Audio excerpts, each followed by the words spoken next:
What's up, guys? It's Frog. Don't go mamboing anywhere. It's the Hex Mambo and the Valhalla Valkyries coming up next.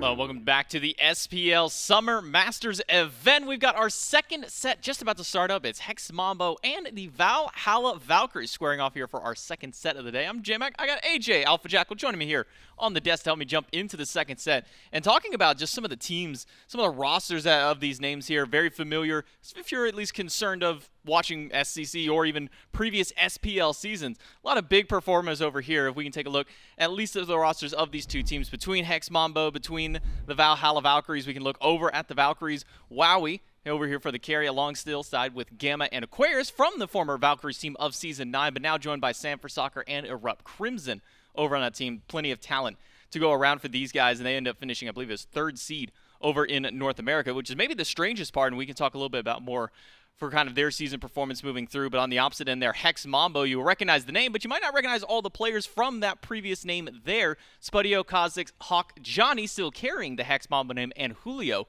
over in the solo lane. And now, jumping in as their coach, at least for this LAN, and potential sub as well if need be, Deathwalker rejoins the squad for the LAN. Another team here with Hex Mambo for how dominant they were, at least in the last season. Dzoni kind of breaking away from the remainder of that roster over there. AJ now kind of reforming with a new team here and pulling up that second seed moniker. I mean, you talked about it as well. The fact that Hex Mambo finishing second seed and the Valhalla Valkyries finishing third seed. You have a look at those rosters and you think, really, they should be first seed. These are SPL level caliber players on these rosters through and through, and well, they found themselves, a little bit down the pecking order from where they would like to be, and find themselves matching up in the very first round. I mean, one of these two teams has to go through the entire lower bracket. Yeah, it's going to be a very difficult road for one of these two teams out there. And kind of looking specifically at the Valkyries, I mean, I think you hit it perfectly. This is an SPL caliber team. Nearly every single one of these players, minus ErupTCrimson, was playing in the SPL just last season, was qualifying up, or trying to qualify into the SPL, I should say, at the very beginning of this year, but find themselves in that third seed. And based on, at least from some of the matchups that I watched with this team, not going to say that this team didn't fully take it seriously, but I mean, I'm looking immediately at Sam for Soccer's last 6 play gods, and I'm seeing 2 Agni games, 2 Scylla games kind of thrown in there. Feels like this team maybe wasn't fully playing up to the level that we may have expected with this squad. No, you can definitely tell they're having a little bit of fun down here in the SCC. And when the time got serious, when they needed to win the matches to be able to qualify for this event, they turned it up, they did qualify, and they blew their competition out of the water in sub-20-minute games at times. But you are right, there was a little bit of fun had, and I expect them to get rid of it for this tournament. I expect them to come out fully flying, especially when you have Sam Soccer go against another tenured SPL-level jungler like Dzoni.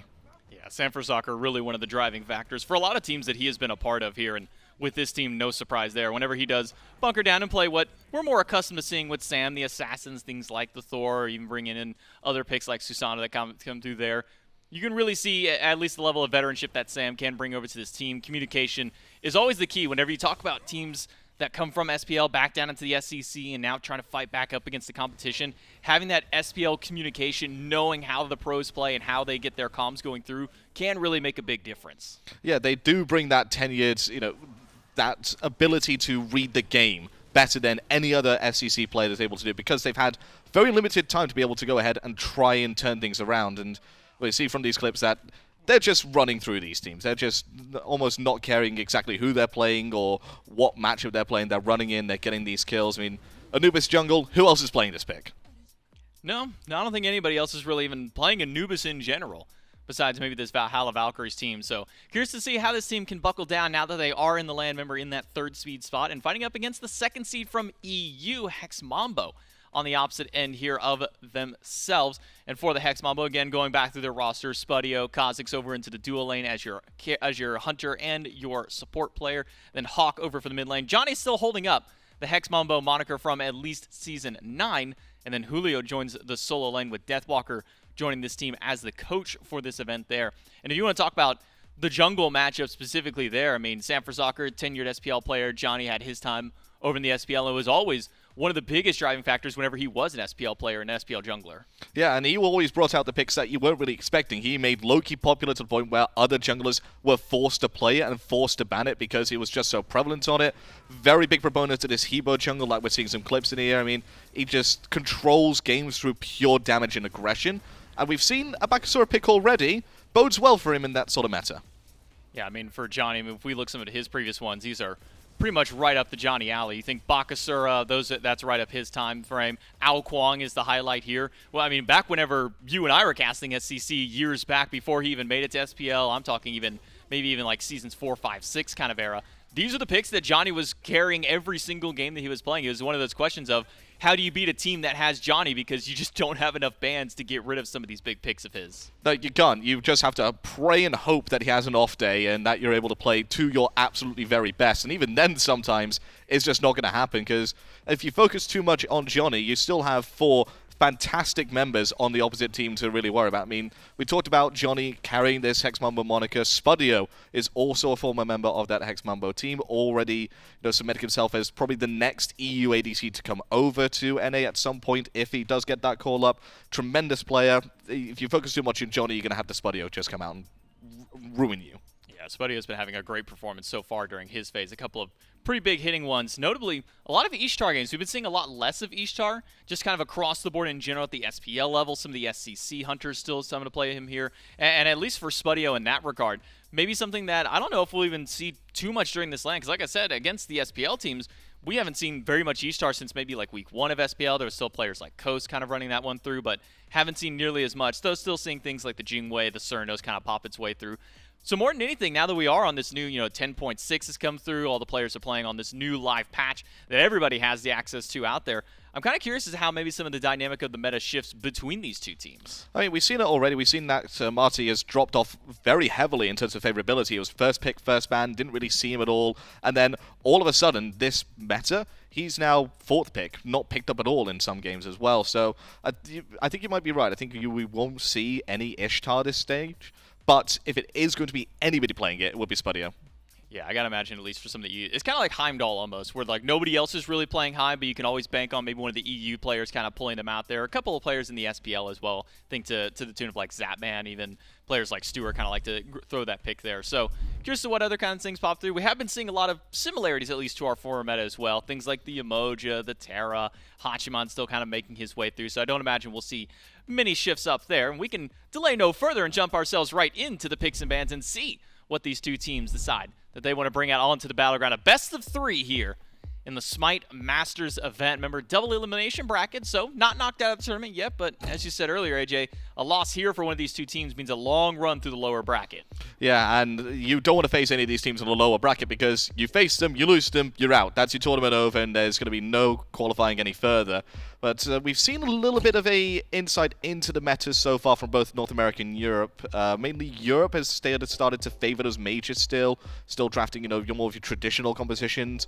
Whilst NA, if the last set was anything to go by, we've seen 4 physical compositions through and through. Now, as far as bans are concerned, one thing that we've seen consistently now in our first 3 games has been this Erlong Shen. Did get a few buffs coming up into this at least little patch here. Got a little bit longer root, if I'm not mistaken, at least on his pin. Ultimate gets a little bit more damage mitigation. Are those couple of buffs, or is it some of the items that have come along with it that have now shot him up from nobody's touching this god to now being first ban worthy? I think it was something that you were discussing back in the break room. It was that Dawnbringer, the Dawn Hammer. That's the really big ticket item that you're buying on him just to get huge amounts of mitigation, huge amounts of damage amplification as well, thanks to his changes. And that's really what's seen him just thrown back into the meta. Personally, I don't really see too much using him, but again, I haven't played against someone who's really shown me the light so far. But someone that has shown the light is Tia. He's been one of the top bans throughout pretty much Season 10, and he's still up there. Yeah, especially whenever you factor in some of the buffs that he had gotten a little bit earlier on in the season is really skyrocketing him up ahead. A quick run back through of the bans, along with the Erlong Shen, Yamoja, and Hachiman for Hex Mambo. Valkyries take away Guan Yu, Horus, and Martikara, so still a little bit of favoritism towards that Hunter, but it will be a tier first pick for the Valkyries, and then Terra and Baba Yaga seems to be standard across the board for them. Baba Yaga doesn't seem like she's going to be going anywhere, even with some of the changes in this new season. No, I think she even got a little bit stronger, given that the changes that have happened. The time to kill has obviously increased, and she just gets to stack up a Prophetic Cloak for free, meaning that she is basically impossible to kill in that mid lane. She is, without a doubt, probably the top mage pick right now, and you're going to be seeing that through and through this entire weekend. Cabrakan for the Valhalla Valkyries, and maybe a standard pick for Gamma more than anybody whenever he was taking his time during the SPL. Kind of at the tail end, this was a pick that he went to, but we will be seeing the Ishtar. Instead, though, it's going to be going over into Wowy's hand. So a Cabrakan Ishtar duo lane. How's kind of the early play for this one going to be going up against Terra plus insert Hunter here? Well, it could be a Cabrakan jungle. We're not going to put this into the support just yet, but I think you might be right in the fact that it is going to be a Cabrakan Ishtar dual lane. The Ishtar Cabrakan, insane clear. I don't think there's going to be a god or a god combination which can really fight that unless you're going full aggression with an on her Ares and try and kill people. But even then, I don't think that's going to do too much damage to them. The Ishtar pick, most likely just to take it away from Spudio. I mean, we talked about it before. You don't give him these sort of gods because he just runs away with the game. So it will be a Ram for a final selection for Hex Mambo. And now as we jump into the bans, Discordia has kind of shown a little bit of relevancy in the last couple of weeks of the SPL. Now here in 10.6, still seeing at least a little bit of light, at least in our previous set of play. And on the opposite end, Raven, which kind of reared his head, at least in game number 1 of our first set. Didn't have the strongest performance out there, but still some changes that at least have come through here. Remember, damage across the board kind of lowered down as far as itemization is concerned. Defense is knocked down at least a little bit as well there. So everything hit a little bit harder, but everything still maybe also a little bit tankier there. Final wave of bans, though, is the Agni and the Kuang. A shot there at Johnny. No surprise, though. Yeah, 100% wanted to see the Kuang take it away. Otherwise, it would definitely have been picked up here by Hex Mambo. And look at the opposition. You got a Tier and a Cabrakan, two very difficult gods to kill. So what do? You draft and execute to get rid of them when they're 40%, 30% health. So taking that pick off the table, 100% agree with. The Raven, it's probably on the edge of what you call the Dzoni sphere, which is those sort of gods which you would identify as a Johnny-style pick. He's just on that sort of edge of those style of picks. So, again, no surprise to see that sort of taken out, given that NA sort of has favored these Bruiser-style junglers. So now it goes back over to Hex Mambo. 2 more picks still to go for them, but only 1 right now. They'll have the option of that final counter pick once they get to see the whole of the Valkyries draft. So still need Johnny's selection.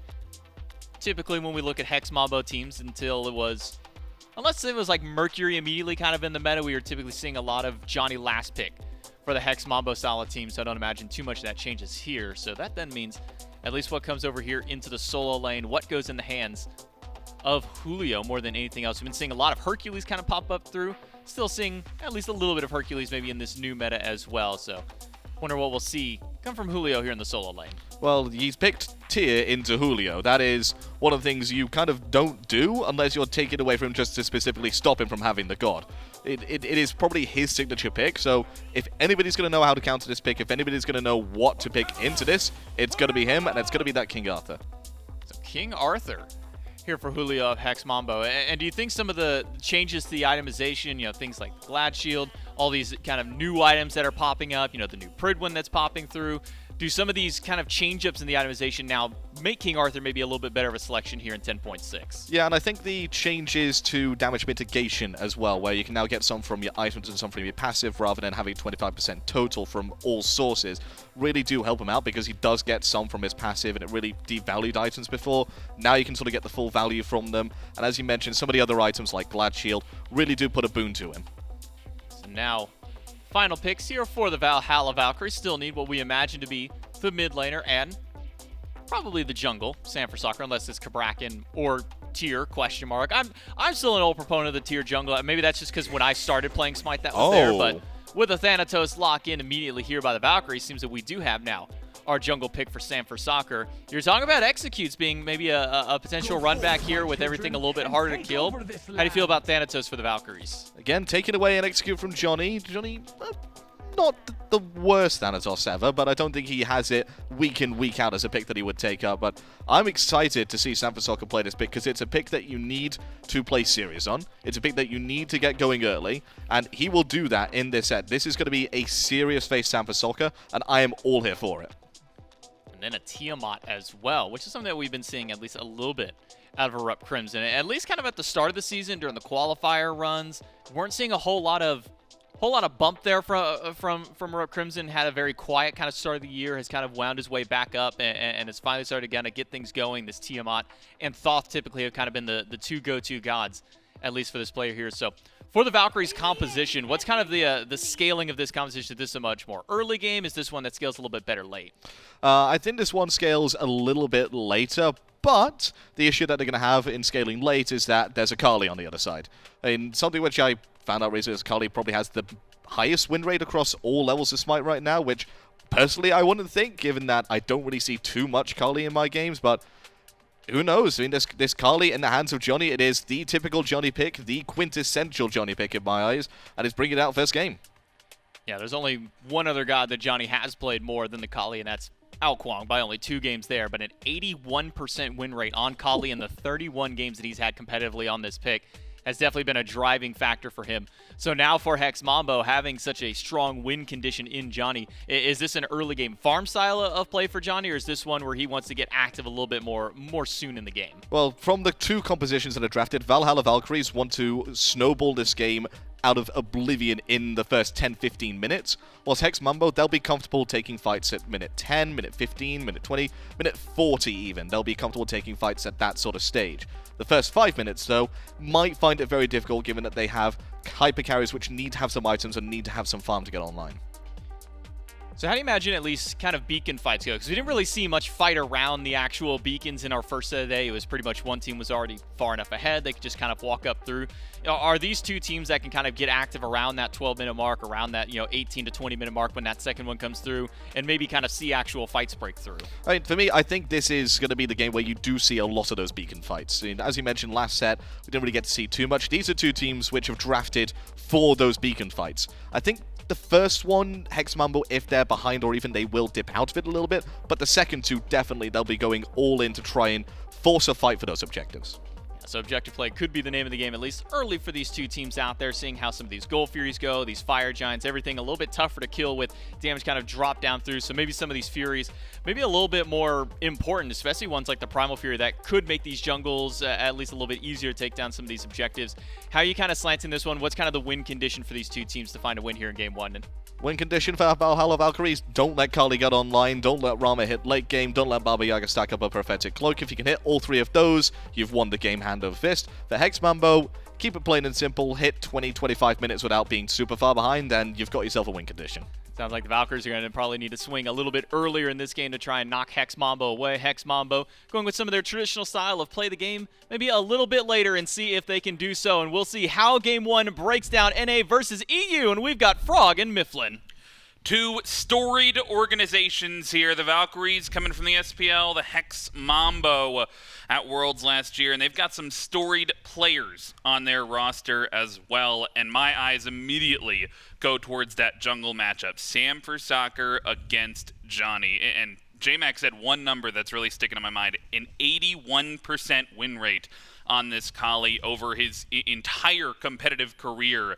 Dzoni is one to look out for in this match. Dzoni doesn't do a whole lot of losing, regardless of his selection. Let's be completely honest. Dzoni is one of the most winning players out of the SEC right now, and for good reason, has been absolutely dominant out of that jungle role. And jungle's so important here in SMITE. The ability to get your hands on every single lane and influence the entirety of the map cannot be overstated. But the Kali, interesting in that it is a very late game slanted god into a composition from the Valhalla Valkyries that should be looking to set an early pace. But Dzoni, historically, has been one of the earlier Kali players. Would love to play things like kin size second slot, just get it rolling as fast as possible. Certainly can do so here. But with overall damage taking a hit come late game, every single item at 3rd tier, having a little bit of power off of it, might even be an indirect buff of Kali. She's always been an auto attack proc style of god, and kin size late game is going to be pretty good. Yeah, I mean, I think it's definitely different from what we see on the other side of things. That Thanatos coming out, going to be a very early game jungler, but Dzoni definitely one that has it proven over a long period of time. Even the Kuang, when he's pulled that out in the past, has been able to make very large impacts early. Quick pause coming out early in this one. And I think another place that takes my eyes in this whole patch, really, we got so much new going on the map here in 10.6, is this solo lane. We just saw last set tier get picked up and did not have the best showing. This time it gets taken away from Julio, and now going into that King Arthur matchup, another one that's not as prone to being knocked up by that Fearless. what is going to come out of these soul laners? Do you expect to see some jungle focus over there as well? Well, junglers can certainly rotate through, and there's going to be a little bit more kill pressure onto King Arthur. Once Tyr has Lawbringer, feels like it's just nearly impossible to knock him down in lane, and so often the PEMDAS for junglers is wait out a little bit of poke in lane, get some damage stacked up. Oh, someone's low HP, I'll rotate through, keep it simple. That doesn't necessarily work against Tyr. Tyr, with like 3 points in a power cleave, is going to be healing for upwards of 15 to 20% of his HP bar on every single use of the ability, 6 to 7 second cooldown, meaning that he's going to be able to stay relatively healthy for the majority of the laning phase. So if there were to be a good deal of action, I would think it comes in that early game, especially after second item slot. Feels like both soul laners are going to hit that unkillable phase where it's just leave them alone, wait for them to rotate out, we'll deal with them then. Don't necessarily want to dedicate too many resources to ganking that lane throughout the early. Sure. Yeah, I mean, I think depending on where the resources go early in the game, if we see them in solo lane, if we see them towards that mid lane, towards that dual lane, of course, we could see any of these lanes really explode. One of the other ones that's on my mind is this middle lane. We've seen that Baba Yaga a couple of times go a little bit more defensive, get into that one defense item that you're looking to build. Tiamat's one that we previously saw a lot of, but recently have not been seeing as much of. Maybe rearing its head again once you're looking for a little bit more tankiness on this 10.6 patch. Yeah, Tiamat a bit tankier, but her defense coming from power means that she should overall be a little bit tankier, or less tanky, excuse me, this patch, considering power overall has seen a reduction. So what was previously a mid lane matchup between Tiamat and Baba Yaga that was entirely late game slanted. Baba Yaga because of the prophetic cloak and stacking that up and the power that she's going to get consistently throughout the team fight, whereas Tiamat, on the other hand, just really needs to get some of those levels rolling so that Primordial Onslaught is a more consistent poke tool or burst tool, and then it's all about, okay, well now I'm late game, I've got 100 to 0 potential while simultaneously getting a bit tankier in that quadrupedal stance. I would argue come late game, Baba Yaga should just outscale full stop. Maybe a little bit less damage overall, but so much tankier, so much easier to apply that damage. Home Sweet Home still just a phenomenal rundown tool that I think AJ on the desk really does set it up properly. Hex Mambo, given a 25-30 minute mark, assuming they're less than 3,000 to 4,000 gold down, have got themselves a solid win condition based off of draft alone. Sure. Quick restart here for the game, so we'll get back in there in a couple of minutes. But bring me into that mid-game, right? I mean, we can say as much as we want to, Kali gets to 25 minutes, they win the game, right? But Baba Yaga gets that prophetic cloak stack, they win the game. Is there any win condition on the other side? I mean, Thanatos, you think of as an early game god, has the execute, right? So you can scale that a little bit. If we are to get to that late game, what is the other side trying to hold on to make that team fight look a little bit better? Well, in an even state come late game, or even give them a projected ahead state on the side of the North American representatives, you still have solid win conditions in play on field, of course, right? Execute can absolutely equalize the playing field. If you're able to poke somebody out beforehand, maybe utilize some of that poke damage from Wowy from range, especially if he goes for the yellow numbers style of build, Odysseus bow, long range auto attacks with Ishtar, maybe put some pressure on Johnny's blink, keep him low HP. It makes it a little bit more difficult to initiate. And initiation could be a continued issue here for Hex Mambo, because if it isn't Cozyx, it's going to have to be Julio. And neither of those is the, I blinked in, everybody got knocked up, or everybody got stunned, or massive root. It really is just the root from Cozyx. Otherwise, Julio's got single target. So it could be that the Valhalla Valkyries try and kite the team fight, drag Hex Mambo into a chase down battle, and just see if they can isolate individual members with Gamma's ultimate, or perhaps a Fearless from Aquarius. When we say projected win state is your composition just outscales, it still does come down to play on field. Absolutely. And certainly could be a difference maker here.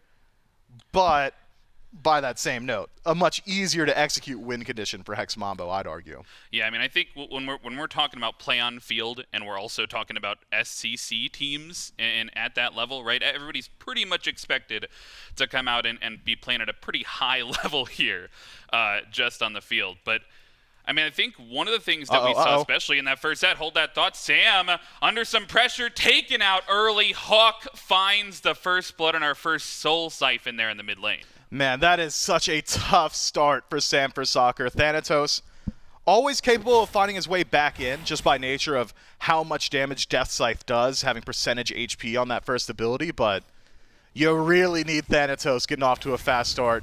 Anything that expedites Johnny's pace and gets him to the portion of the game where he just starts to win out in that jungle 1v1 a little bit faster does not bode well for the Valhalla Valkyries. Fortunately for all the fans at home, and Sam for Soccer has got plenty, they know that Thanatos is his signature triple-double god. He's no stranger to falling down early. It's all about how well you finish. It's not about how well you start.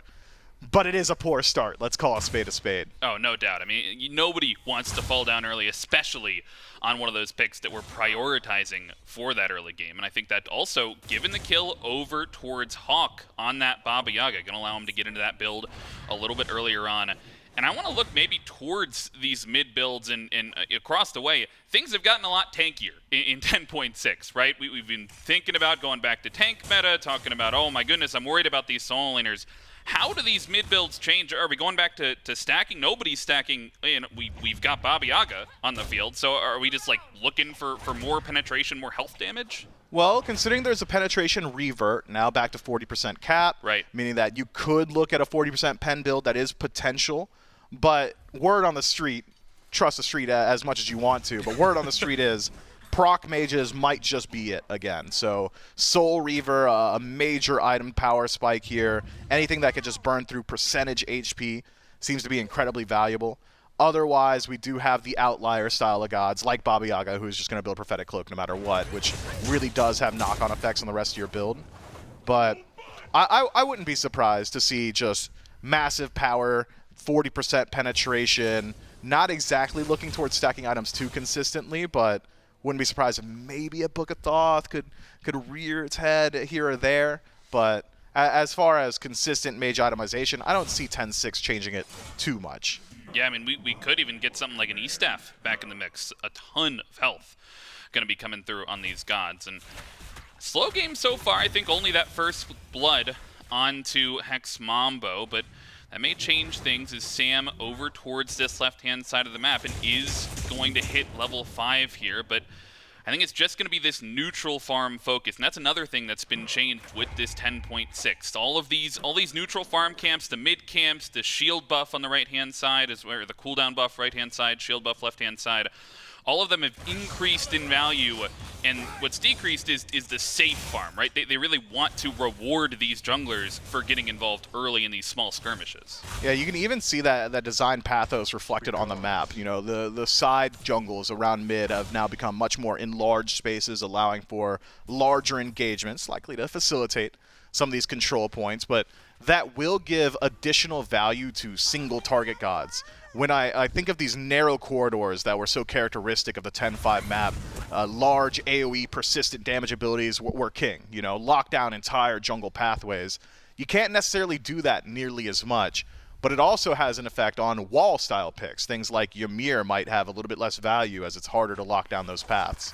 Pressure here from Sam, maybe the first gank onto Julio, gets the silence out early, but the damage has to come through. He's got a tank item, and Kali's here as well. Johnny around the corner, waiting for them to overcommit, but nobody has the damage in the tank. It'll just once again be that cooldown buff fought over on this right-hand side. Early, getting the soul laners involved. Man, Julio's going to pull slightly ahead here. Doesn't have to split as many waves as his direct opponent does. Reinitiation on Sam for Soccer, and he's burning fast. Blink in, and the Fearless double, a good peel there from Aquarius, but it may not be enough, and Sam for Soccer falls a second time at 5 minutes. Man, Sam just was not ready for that blink forward from Johnny. Great Eye of the Initiator there from Hex Mambo's jungler. Locks him down. From there, chain CC from Julio. Just keeps it simple. Sam for Soccer, if he had just been able to avoid one bit of that CC or even pre-channel that ultimate off of the blink from Johnny, likely would have made it out alive. Unfortunately for him, hindsight's 20/20, and he didn't quite have it at that point. So, Sam for Soccer down for the second time this game. Comeback mechanics have seen a slight nerf here for Hawkk in 10.6. The bounty for high priority targets has gone down a bit. Revenge kills, shutdowns a little bit lower than they once were. So it's going to be a much more difficult path back in for Sam for Soccer. Yeah, 6 minutes in here, has to find some farm potentially, or maybe some ganks. And one place where we might be seeing that, I'm surprised we've seen no action towards this duel lane. Feels like the Valkyries have had pressure over there pretty much the entire game. We saw Gamma and Wowy even freezing that wave a little bit earlier on, and might be going for this purple buff invade. Wowy here to back up the damage, and Sam is in the wings if this turns into a major fight. It'll be about the secure onto the purple buff, trying not to lose it, and it will be a steal onto the Valkyries, and it's going to turn into a fight. Forced into the Rama ultimate, and Sam is on the board, picks up the support, and that'll be all she wrote. A good kill answer back for Sam. A simple rotation for Sam for Soccer as well, who does not need to use the hovering death, so has that global presence still. A massive threat. Whatever side of the jungle he's on, you have to put respect on his ability to just simply make his way into your lane at a moment's notice. An unfortunate tumble for Hex Mambo there, just on an attempt to defend that purple buff. Sam for Soccer's doing a good job keeping his head above water. That kill going to go a long way at evening up that scoreline with Dzoni, evening up the disparity in experience and gold. Anything to get this Thanatos back and ahead of Kali has got to be at the forefront of the minds of the Valhalla Valkyries. If you allow Dzoni just a few more moments, we're so close to that critical power spike that I can't shut up about. It's the kin size. He's already on Balance Blade. He's already doing a whole lot of damage. Can't imagine what a little bit of HP off of every single auto attack could do. Yeah, I mean, that item and all these items tier 2 are going to come in before we start to see these bigger mid lane fights potentially, but Dzoni still holding on to that level lead. May have a catch out here. Good channel though, Sam into the ultimate. He has learned from the solo lane and now loses that global pressure for the next couple minutes. Yeah, so Sam for Soccer mitigating his efficacy on ganks for a few more moments, but looking at how the lanes are starting to line up now, it's about a 1-level lead for both Gamma and Wowy, meaning that for the most part, I imagine we'll see Cozyx and Spudio playing a little bit further back. Could make it more difficult for Sam for Soccer to play there. It's the duality of jungle. You want your lanes to succeed, but if they succeed so much, it makes it so difficult for you to get involved. So where would that leave Sam for Soccer? Rotations towards mid, of course, incredibly valuable. The Death does a great job bringing up that you want to slow down this Baba Yaga, make sure she isn't allowed to stack up that defense very quickly. So could be some rotations there, and Crimson now a Spear of Deso and already moving down that enchanted spear tree will have the damage and the points in Primordial Onslaught for good follow-up. Otherwise, it's only one defense item so far for Julio, so rotations to him might pay off. Worth noting that Sam for Soccer has got penetration in kit, the Scent of Death, that second ability, makes him very good at dealing with tanks. Neither of these supports have rotated out of duel lane quite yet. I might eat my words right as Gamma decides to join this mid lane fight, but I mean, these late rotations may be more centered around the fact that this Stygian Beacon is going to be spawning at 12 minutes, but right now it's actually more centered around this purple buff. Gamma and Sam for Soccer both beelining towards this, and Cozyx has pulled it back safely closer to the tower, but it will be an early 2v2 and a blink in onto Spudio. He doesn't stand a chance, and the beads get burned as well. They'll take away the buff and grab the ADC just in time for the rotation. Yeah, Dzoni just doesn't seem to be willing to rotate to defend these purple buffs, and the Valhalla Valkyries have seen success in exactly one small 40-unit radius around the enemy purple buff, so it makes sense to me. They'll continue to put their pressure there. This could be an opening, though, for Hex Mambo. Gold Fury pulled by the Valkyries. Just a heat check. Spot Hex Mambo on the rotation in, say, all right, we can't do it, not contested, not with Dzoni getting active, not with Dzoni already having the kin size, and so immediately reset it. I like this, though, from the Valhalla Valkyries. They found a spot that they can find some success, and they've run it back, but you're going to start to see that paying off less and less as time goes on. Those bounties on both Cozyx and Spudio going to start taking some hits. Those buff invades are only as valuable as the positioning you can get after the fact. And I could have argued, you know, they pull the Gold Fury right there, they maybe win a fight after the fact while they don't have the ADC to contend with. They're starting to push their lead, but like you said, that power spike comes online. We've got that second pen item fully finished for Hawkk. We've got Dzoni onto the kin size, and these second defense items are coming through for the tanks as well. And right around the time where we might start to see those fights around the Gold Fury, around this Stygian Beacon. Right now, though, we see Sam hovering once again on this right-hand side just to secure the blue buff. Everybody just looking for the safe farm on the map when they can. I think it'll be interesting when this fight gets forced at 12 minutes around that beacon. Yeah, I wonder. You know, the Death brought up that maybe Hex Mambo allows this first beacon to go down. Just don't want to fall too far behind, and I'd argue Hex Mambo have executed well on their win conditions so far, which is just farm up, stay even, get to that late game. Crimson under a bit of pressure here. We'll lose out on the beads. Worth noting, it's Shell in second slot for the Tiamat, so won't have full damage immunity, but will have the ability to return damage while muting a bit of it. Keep your eyes on him. Even has some interesting interactions into his own team. Phantom Shell can be used just as well aggressively as it can defensively. Sure. The ability to walk through maybe some of the structures from Cozyx or even his own structures from Gamma. Stygian Beacon should be joining the map shortly. Keep my eyes on Soul Laner rotations. Feels like those guys never lie. If the Soul Laner starts to leave, you know it's going to be a true engagement. Julio likely a little bit more valuable in the fight right now. Aqua has not finished up that second item just yet. Glad Shield for Julio is completed, and he's got a slight level lead as well. We'll see whether or not they decide to get active. The Valkyries with the pressure on the map once again, and they'll take away another purple buff. But this time, Dzoni made his way over to the left side, and they're not as concerned with the purple buff as they head towards that Stygian Beacon in the mid lane. And ErupTCrimson has been completely separated from his team. I'm not sure he can do this. No beads, and gets locked down early on, forced down to 20% HP. Makes it under the tier 1 tower, and the Valkyries still have pressure on this beacon. Hex Mambo have to step back in if they want to contest this, but the abilities are on cooldown, and ErupTCrimson is still hanging around. But the teleport comes through, and the Lawbringer over the wall forces Hawkk and Cozyx out, and they'll capture the beacon. The fight goes on. Sam for Soccer on the retreat. It's just a little bit of peppered in damage from Hex Mambo. That rotation from Aqua completely shifts the tide of battle. Lawbringer over the wall, a massive stun, threat on beads, gets Hawk's safety away from him. And Julio decides not to make the same rotation, which will leave Valhalla Valkyries in an advantageous spot. You know, this new beacon, people figuring out whether or not it's worth fighting over in first slot. How many procs of it do you need to find value? To be determined. Double stun, double wall? Double stun does right. They capture, but the dual lane members, and Cozyx is trapped, as is Spudio. The body blocks, he can't get out, and the execute comes through. Sam grabs a double kill, but the rotation over may be in time, and Dzoni and Hawkk are in for a trade back. A third comes in as the Soul Laner rotates over, and this is the battle that Julio has chosen to come over from right lane, and they'll only make it a trade for one. Sam with a double gets out with a success. Two very low HP targets, Sam and Gamma, sub 50%. Can Hex Mambo get anything accomplished on map? Gold Fury Pool, I think a bit overzealous, but maybe some pressure elsewhere. They elect instead to reset it back to neutral. So a trade out onto Wowy.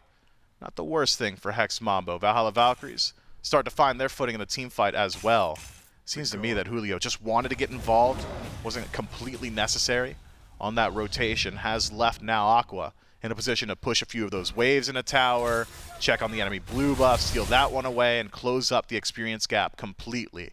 So we've got parity back in the Soul Lane, we got parity back in the jungle, and gold across the top just about even as well. This does favor Hex Mambo. Again, until that lead starts to develop in favor of the Valhalla Valkyries, an even state or even a slightly behind state at this portion of the game, favorable for Mambo, considering how strong their composition is come team fight phase. So plays like this, necessary for the Valkyries. Need to get active, need to keep asking difficult questions. You willing to defend this Pyromancer? Cozyx says yes, but Johnny's too low. It's got to be perfect on this steal if they want to take it away, but they'll hop off of it. And Gamma is in the leash radius, looking to secure ErupTCrimson on the damage, but it's a full-on engagement of the tanks have joined the fight as well. Sam into the air, looking for a target to CC, but everybody backs off. Nobody wants to risk death here around this objective, and now it's Mambo that have picked it up instead. Good peel, and Mambo take it away, and they may look for the fight after the fact, but all she wrote as the tanks choose to back off. Mambo push them off the objective really well there. They do. I mean, Valhalla Valkyries just didn't quite have the confirmation, or at least not enough confirmation that they were confident in the face of perhaps a steal from Cozyx, or you're not necessarily aware of where Hawkk is standing on map. And so, reset the objective, and Hex Mambo, ever the opportunistic team, see a low Pyromancer and say, hey, thanks. I'll be taking that every single day of the week. Gamma nearly able to force Hex Mambo into a poor team fight position. Grabs two with the wall, but not enough damage behind him. San for Soccer forced to retreat all the way back to base. Leads to a free objective, and Hex Mambo, once more, keep their head above water. And take a peek at the builds, Frog. I mean, it's starting to get ridiculous. Dzoni, now with Hasten finish, will have an easy time sticking to some of these less mobile targets. Prophetic Cloak already at 14 stacks for Hawkk. And Wowy, a bit off the mark with the ultimate, means that Hex Mambo likely do have a couple of minutes here just to breathe in, breathe out, farm up, and keep it close. I think where Valkyries have been forcing these fights successfully, the only small lead they've been holding on to is this dual lane, right? Gamma was the one forcing those early purple invades. It's now their only experience lead is 3 levels in support. I think maybe half a level as well for Wowy as he loses his ult over there on the left-hand side. But, I mean, you think about the jungler, and junglers, plural, as forcing the map here. They're the ones starting the fights, forcing the ganks, but really more than anybody, it's maybe been this Cabrakan pick. Gamma has been completely controlling the map. Everything that the Valkyries have started up has been with this Cabrakan in tow. Yeah, that has been Gamma's MO since as long as Gamma's been playing competitively. Loves the hyper-aggressive style of picks. Wants to get in your face, apply some damage, be annoying. A full student of the Aurora PBM school of support. If the enemies don't like playing against me, I've done a good job. And Gamma has bought in wholesale on that. Keeping your eyes on him. That level 15 mark, important. The ability to upgrade that starter item will come much sooner to him than it will to Cozyx on the other side. And speaking of being annoying, it's worked for him all game. There hasn't been an adaptation yet. Dzoni finally makes the rotation, but purple buff goes down with little fanfare, defended this time by Mambo. Yeah, they rotate Dzoni over, and I think they think better of taking a full-on fight over there on the left side, but we're getting close to this second spawn of this Stygian beacon. Last time it was Valkyries taking a successful fight, and this time nobody is rotated over towards that, just a couple of seconds before that spawns, but instead it may be a fight in the dual lane before that gets the chance to happen. Dzoni rotated over for that purple invade, and he has not moved. He has been standing there the entire time. Finally, he backs off, but still, no positioning around this beacon. Yeah, I think Dzoni rightfully identifies where the threat lies in the Valhalla Valkyries, and right now it's Wowy. Look at the item disparity between Wowy and Spudio. Just the light blade for Spudio, matched immediately by Wowy's balance blade. Take the light blade and do it a little bit better, but also has the charged bow finished up as well, the tier 2 of Odysseus. So a ton of attack speed favoring Wowy, a little bit of AoE damage, a little bit more power. Means that fights on the left side would just favor the Valkyries. Could be. The Valkyries look for a pick here, potentially could try and transition it in towards the Gold Fury. Keep my eyes on the Soul Laners. Aqua starting to work his way across the map. Blink in from Sanford Soccer, good silence. Will shut down the dash there, and a blink in from Aquarius forces the ult. So all of the tools onto Hawkk early on in this fight will lose the home sweet home as a result. And the Valkyries have positioning around this Stygian beacon, but it'll turn into a 5v5 as the ADCs rotate over as well. And Cozyx has started off the fight as Aquarius on the other side is forced out, but Cozyx falls first. And Sanford Soccer's on the board. ErupTCrimson taken down low by Julio, but Dzoni in the back line still finding that health bar, not enough for him to full-on engage. And once again, the Valkyries have positioning. Man, Gamma just separates that fight so well. Julio is a Beyblade in the back line, absolutely decimating Crimson, wins out in the 1v1 up against Aqua, keeps those two zoned. But because Gamma is able to prevent all the damage dealers from Hex Mambo from stepping forward, there was no true kill potential. They could not secure their kills, and the Valhalla Valkyries walked themselves out of this one. And when you worry about kill secure for Valhalla Valkyries, it's simple. Its name is Sanford Soccer, hovering death every single time. If Cozyx takes a little bit of damage, you better believe Thanatos is going to be there. I think we need to see an adaptation from Hex Mambo in target selection. It's now a double kin-size team. You've got a little bit of penetration stacked up thanks to Executioner as well. If both Dzoni and Spudio start to look at Gamma, I don't think he's as tanky as he appears. You certainly have the ability to punish some of the more aggressive positioning of the Valkyrie support. Pyromancer picked up once again by the Valkyries, but Hex Mambo are in the vicinity. And this one's falling slow. Only the jungler and the support on damage duty. And nobody is willing to full commit to that one. Interestingly enough, I mean, we've seen the fights around the beacon. No Gold Fury this game. Only one Pyromancer, and that wasn't even a full-on fight as well. I'm wondering if these teams are even going to be willing, like who is the one that finally starts an objective fight? If it's only been Gamma on the Valkyries, who is it on Mambo?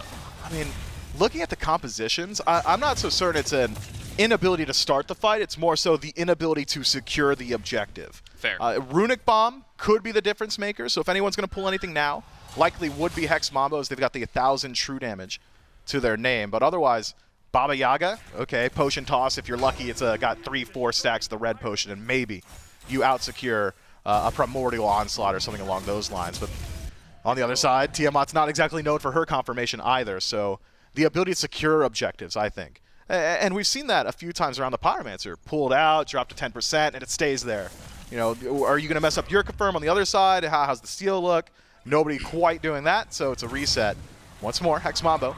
Look towards the objective now with 2 Runic Bombs in pocket.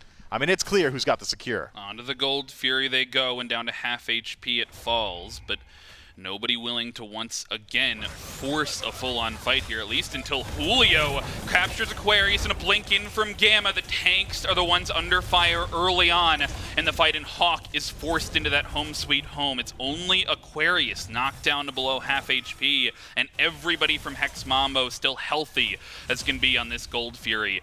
It's going to be a hesitation if they want to pull in and contest this. Down to half HP, and the teleport coming through. Aquarius is on his way back, and he'll be here for the fight. They still have to find the pick if they want the space around this objective. And after that, after failing that first pick, they've left Dzoni in the backline. Yeah, Dzoni now has a very good flank here. Could catch anybody stepping forward. Crimson making up the front line as of now. While Dzoni has kept his eyes on the PvP, Sanford Soccer on the other side has got PvE on the mind, knocks down the tier 1 tower in mid, forces a rotation from Hawkk, buys space for the Valhalla Valkyries to take the defensive position around the Gold Fury. Won't continue to do so though, and instead reset themselves back to neutral. Even with Runic Bombs in play, Hex Mambo don't have the burn to get into kill threshold before Aqua is able to make his way all the way back across the map.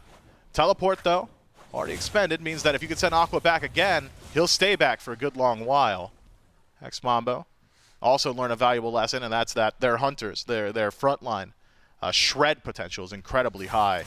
Kinsize finding value from Spudio, Dzoni the exact same situation, now with Odysseus bow as well. A little bit of AoE damage for the Kali. Want to see a little bit more penetration in the build though. Feels like Dzoni going to struggle a little bit against the physical defense stack. Great at shredding HP bars, Kinsize does that for you, and the auto attack progression of Kali being so fast lends itself well to that style of play, but you really want to see just a little bit more burst potential. Yeah, no question about it. I was going to talk about the Soliners. They have not left this left side of the map. They have still maintained over here. The Gold Fury's been talked about, but it's this third Stygian beacon that's now charging up once again. The Gold Fury maybe fought over before it comes back, though, and it's down to half HP just from the Valkyries as the solo jungle is waiting in the wings on the right-hand side. Falling to 20%. They may look to try and contest this one. 50-50 coin flip. Mambo, take it away! And nobody has to lose any health on the other side. Everybody is above half, and Mambo just sit and watch and take the objective. That right there, Frog, that's what I was talking about. That's why we haven't seen too many Gold Fury pulls, too many actual high-octane objectives. It's the ability to secure the fight afterward. Crimson drop low. Shot shouldn't be enough to kill him, but can certainly send him back to base. Do Mambo keep up their aggression? Yeah, it's yes. Makes room for this tier 2 dive, and Dzoni finds his way into the back, still has the destruction, and Good makes Lord. it 2, looking to make it 3 under the triple kill, and he'll jump in onto Wowy as well. Bit off more than he can chew, but it's a 3, make it 4 for 1 for Hex Mambo as they flipped the switch, and they may push down on this Phoenix as well. Wowy's got a back to base to get that health back, and they've got a minion wave and 2 runic bombs. They may even go for the end. Watch the wave, folks. They've got 4 versus 1 here onto the Titan. At 25 minutes, they've got to be careful. Wowy's damage could come through, and they're not burning it very fast. Enough. They have to back off, and it'll just be the bird. You know, we had talked about it earlier. Just because you have a Kali, it does not guarantee you a late game win. But you forgot about the Dzoni factor. This guy is just different. Jumps into the back line, separates the fight, secures the kill into Crimson, keeps 2 at bay on his own, and at what felt like maybe the longest destruction of all time, finds immense value and 2 more to boot. Dzoni is not allowed to play Kali throughout the regular phase, was not allowed to play it in the SPL, and for some reason here at Masters, the Valhalla Valkyries had forgotten that Dzoni's signature pick, this Kali, is at an 83% win rate for good reason. The Valhalla Valkyries, grouped up significantly, perhaps could catch Hex Mambo on the reset here. Fire Giant's pulled, but Mambo's not far. They've got all 5 members here on the right-hand side, and Fire Giant down to 50% HP. They're committing to this one so far, and it's Aquarius looking for the zone on the front half of the fight, but Gamma starts it before he can get in, and a Lawbringer hits 3, and they're with the damage on the back end. ErupTCrimson has it to follow up and jumps in onto Julio as Samper soccers into the back line, but the health bars, they're going the other way. Julio finds Gamma, he finds Wowy for the double, and they take down 3, and ErupTCrimson's in trouble as well. Aquarius, the only one, keeps him in the game, finding 2 there, but that may just be enough. They're gonna try to push it down, I think. Yeah, that is a clear end call for me. You've already got minion waves starting to leak into base, 30 seconds on nearest respawn, and once more, it's the Valhalla Valkyries who I think are forced to make that decision. They have to take the fight around Fire Giant, knowing that if it were reset to neutral, if it were a long dance around Fire, poor map state, poor scaling of the late game would have come back to bite them. And so a good call, a good idea to try and catch Hex Mambo on the reset. Unfortunately for them, Hex Mambo just a bit too fast, and Dzoni a bit too strong. Spudio puts out the damage this time, and a triple kill for him secures the win. Hex Mambo in 2 fights take game number 1, and it felt like out of nowhere, right? We were waiting for the late game. We were waiting for this 30-minute, 40-minute mark for Dzoni to get online, but you said it, Dzoni factor, just coming in, finding these flanks. That was maybe the key, not even the pick, just the player. These flanks are just immaculate. He gets one off at the Gold Fear that we don't even see come through to fruition, but behind the Tier 2 tower, pre-30 minutes into the game, nobody's expecting that. No, and something Dzoni has always been capable of doing is just waiting out that perfect opportunity to be a true assassin player. I don't want to start the fight. I don't even want to be there at the middle portion. I'll clean it up, though. And when I get there and they're out of resources, I'll make it look easy, and Dzoni does that so well. And that's not a Kali exclusive. That he'll do that on the majority of his picks. I like to equate him to maybe like an LAON style of play, or even adapting where it's just so much of that OG 2014 to 2016, just wait it out and clean it up style. Dzoni makes it look easy. Yeah, I think they might not want to have him on this Kali in game number 2. We'll see how they bounce back here. The Valkyries looking for a win in game 2 after the break.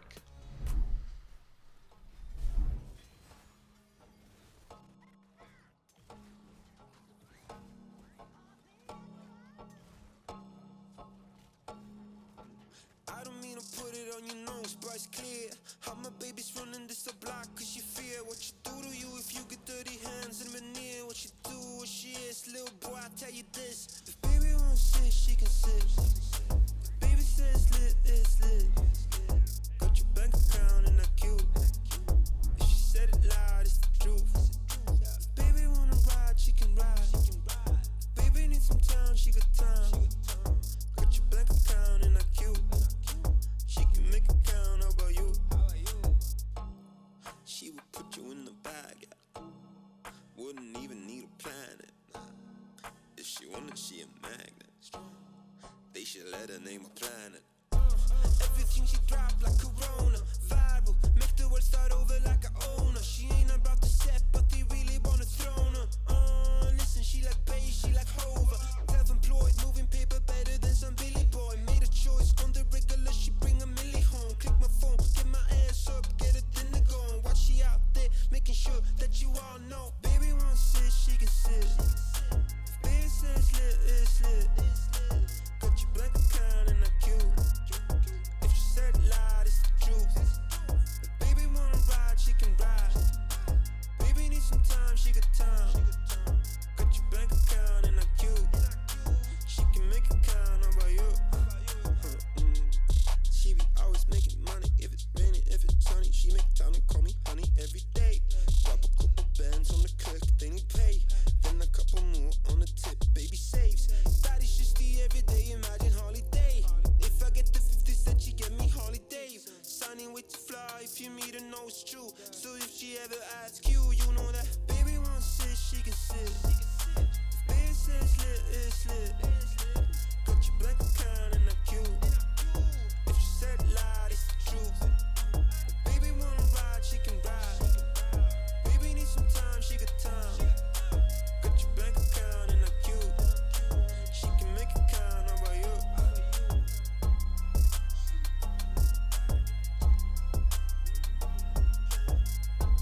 maybe pave a way.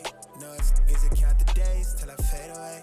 But you know I always find my way to turn a bad look in the field to something solid. I'm on target for a major play. Used to waste a day away. She hit me to say I'm on her mind, but my commitment to the game got me OT till I OD and then I fade away.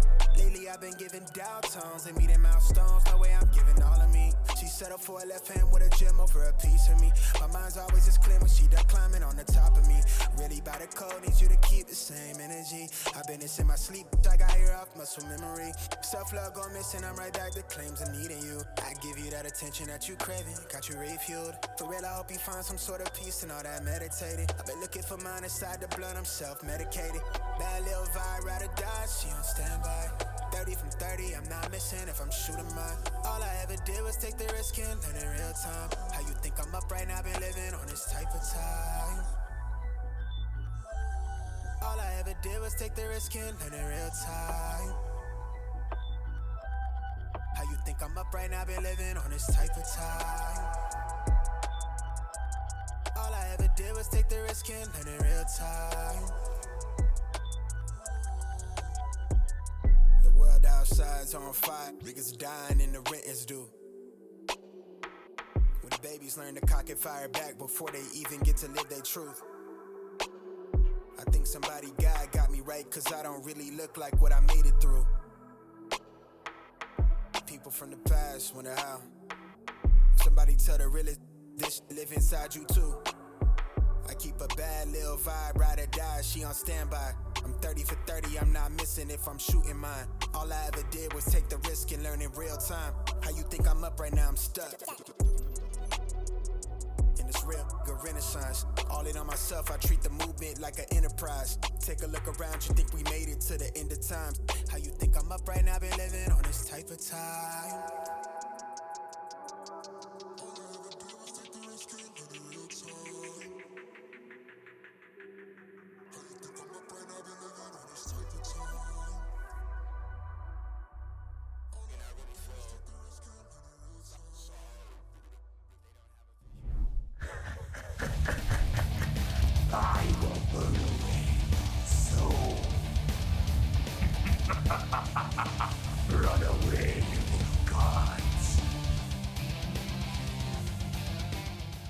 That's right. Thanks to our friends over at Advanced GG. You too can pick up your God Slayer bundle. If you go over to advanced.gg, you can pick up the God Slayer not only shaker, but the energy as well. Thanks to our good friends over at Advanced GG. You make sure that you use code SMITE to get 10% off, not just the God Slayer bundle, but any of your orders that you pick up from Advanced GG. So thank you so much for joining us here in Season 10 of the SMITE and of the SMITE Pro League. And in game number 1 here, Alpha Jackal, this was a very close-knit battle for pretty much the entirety of this game. A little bit of back and forth on either side of the map, really dictated by the pacing of the jungle.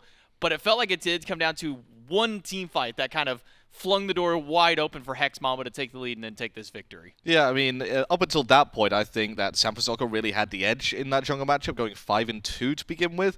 But then there was just one thing that was looming in the background, just lurking in the shadows, and all of a sudden just pops up behind a tier 2 tower, gets a triple kill, greets for the quad a little bit, dies to the Phoenix, but you can't blame him when he's feeling it. He's feeling it, and Johnny just tears up a team fight, and that's all he says. That's what he does. Yeah, Johnny on this Kali, a bit of a slow start to the game, but then was able to ramp up to that late stage. And I mean, you kind of set the stage perfectly for this team. The Valkyries, they can weather the storm, get a couple of kills early, really get this game going for themselves. It could be great, but unfortunately, they waited a little too long to kind of pull the trigger on these fights and end up going down to Hex Mambo and to Johnny, as you mentioned. Triple kill right at the tail end of the game. Nearly goes for that quadra kill, trying to get that next reset there. And this is the exact moment where it all started to spiral out of control. I mean, you look at the top, it's a fairly close game, 3,000 gold, but that lead quickly dwindles when a colleague goes crazy like Johnny does. Yeah, just look at the size of that death surge as well. I think that's about a minute and 15 seconds on that death surge with 3 kills happening in it. It's mad how large that was, but then you also have to talk about the other factors. Spudio on this Ram, the other surviving member from the Hex Mambo roster from last year. He was a silent killer in this game. He gets a triple kill at the very end there. Able to pick up some big kills for himself, some big damage across the board. Julio 3-0-7 on the King Arthur, really showing that this guy still has some staying power over there in the solo lane for himself.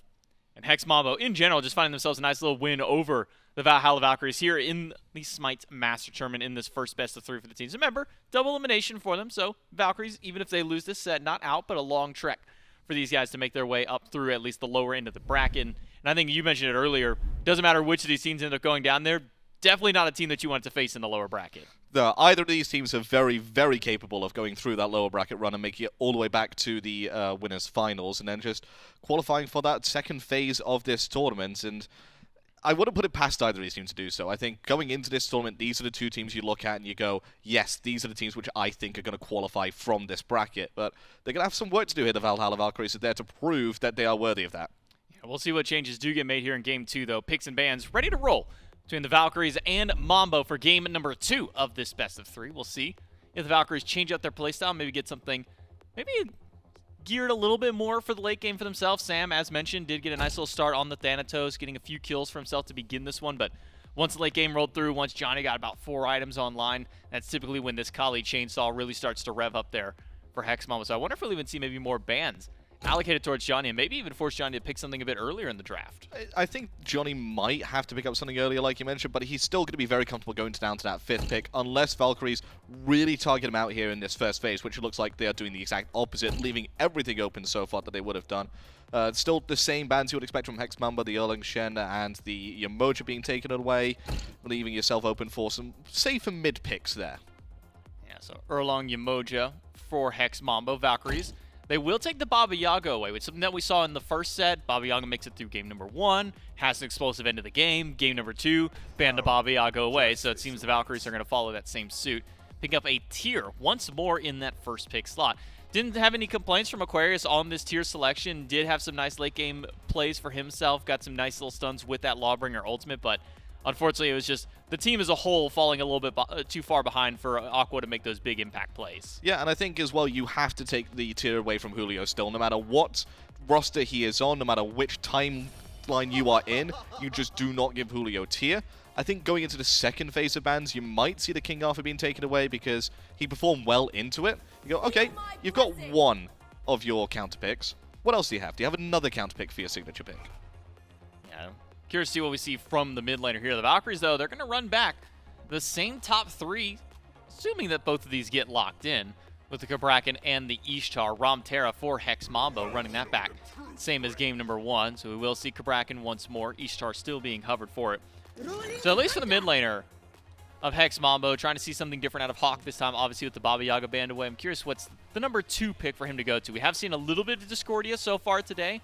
I wonder if that's right up his wheelhouse. May have to wait on that. It's King Arthur once more for Julio. Yeah, he sensed that it was going to be banned in that second phase, as I was calling, so just pick it up right now. Makes perfect sense. And that just leaves Valhalla Valkyries open to ban away Julio now, or ban away a few more gods here from the mid lane. You know, maybe take away the Agni, take away the Discordia, like you mentioned. Let's really see just how deep this mid pool goes. Well, instead, it's Hex Mambo who's going to take the first shot at mid, banning away an Agni. Kali on the opposite side there for the Valkyries, continuing to ban out Johnny. Would not be surprised if we saw an out Kuang there slot in that second spot for the Valkyries bans. Hex Mambo, though, I will say maybe interesting that they're the ones going with the mid bans, but having that first pick right out means that they have the pick of the litter from whatever they take away. Do you think there's a universe where the Valhalla Valkyries do a salty run back here? No shot. I mean, they've I mean, drafted for it I so guess far. there technically is a shot, and you can almost get a full draft back. It'd only be at, I think, what, 80% of it because the Baba and the Kali are banned away through.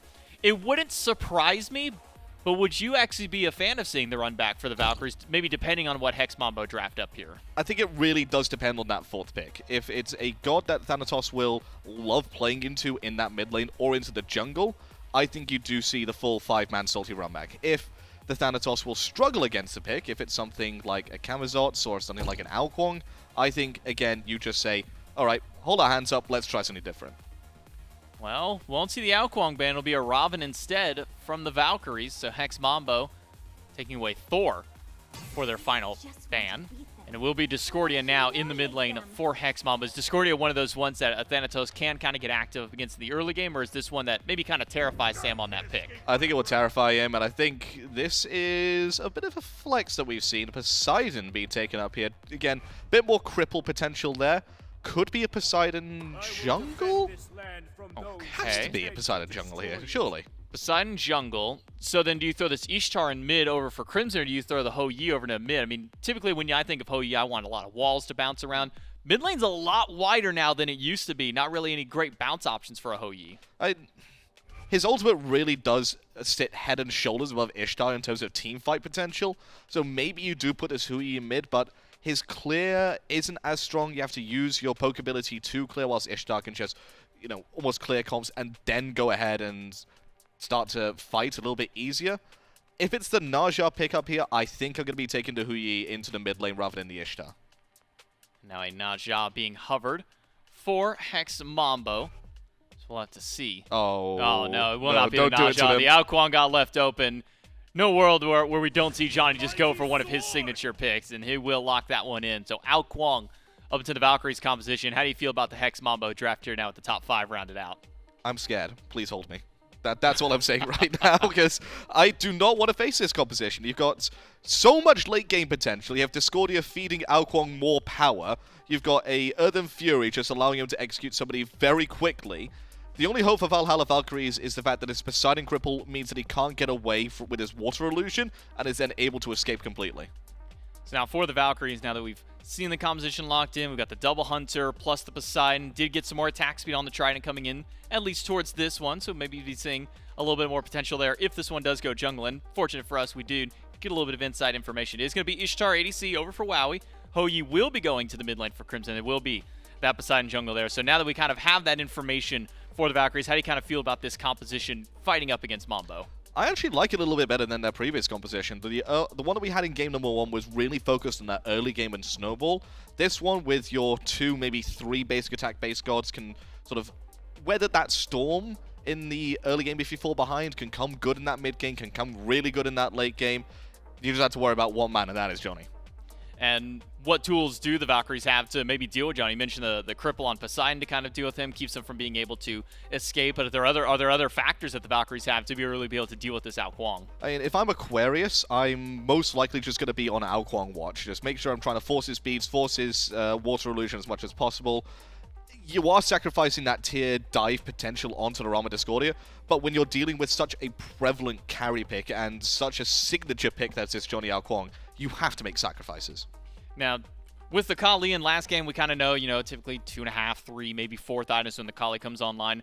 What's kind of that identity, at least for Kuang? Is this one where it gets one item, can already start snowballing the game, or is this one that also takes that kind of time to ramp up? I think it comes online a little bit earlier than the Kali. You're going to be looking at maybe 2-3 items for him to come online. It might be a little bit different given this patch, has changed things a lot in terms of burst ability, but the execute is still at a cool 30% threshold. You are not changing that between 2 patches.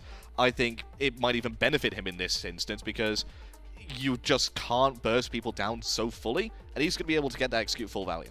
Yeah, so the Valhalla Valkyries now, as you mentioned, maybe a little bit easier time getting themselves to the late game, maybe trying to stand the test of time up into the late game, because Hex Mambo, no strangers to maybe trying to draw these games out. We typically see this a lot with the EU SCC and even with some of these players. So we'll see if the Valkyries can bounce back here in game number 1, or are Hex Mambo going to sweep this one out with a 2-0? Let's throw it back over to our casters for game 2.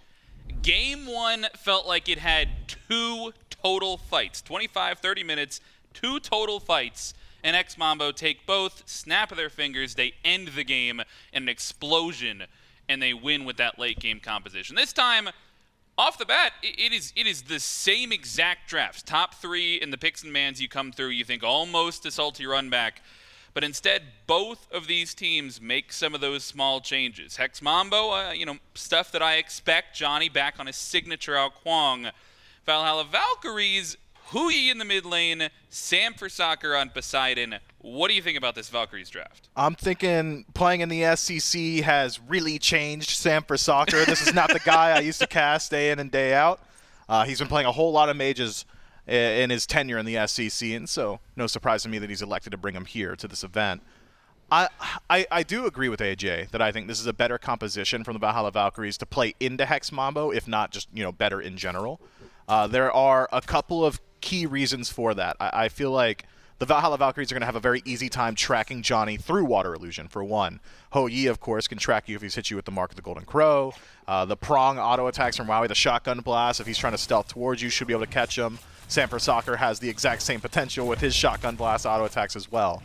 So ability to stay in stealth, in question for Dzoni, but he's not Loki. He's not that style of pick. He's not necessarily even reliant on the stealth to close gap. Could just use it for the leap, and then otherwise turn it into a boxing match. I do echo perhaps some of the concerns that AJ brings up, though, which is this execute from Dzoni has the potential to find ridiculous value. And it seems the Valhalla Valkyries, similarly, very wary of it, have been forced to pick up beads on 4 out of their 5 picks. It's only Aquarius lacking CC immunity in Relics, but he'll make up for it with Lawbringer. Still is tight timing, though. You have to essentially predict that ultimate from Kuang, which is not always the easiest thing to do. Otherwise, I would argue again that the Valhalla Valkyries are hyper-reliant on their early game once more. That's not to say that their late game is poor. I think they are going to be outmatched in the late game. But this time around, the issue that we had talked about in Game 1 was the ability to pull and stick to objectives. You're going to burn an objective really fast with this Valkyries draft. Essentially a triple auto attacker. All have immense burn potential. So one pick on a Mambo, immediately into a Gold Fury. Another pick into a Pyromancer. And I think that's the rinse repeat that the Valhalla Valkyries would love to get. And critically, they've got the secure this time. They have that Kraken coming through, but it might be Dzoni getting involved early on in this one. Last time it was Sam who found this gank first into that solo lane, and sure enough, he's over here on this right-hand side as well.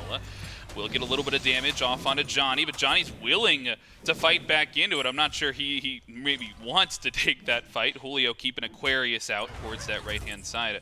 And once again, we see that presence of the junglers early on towards that solo lane, but also, once again, you've got that same solo matchup back. These guys are hard to gank.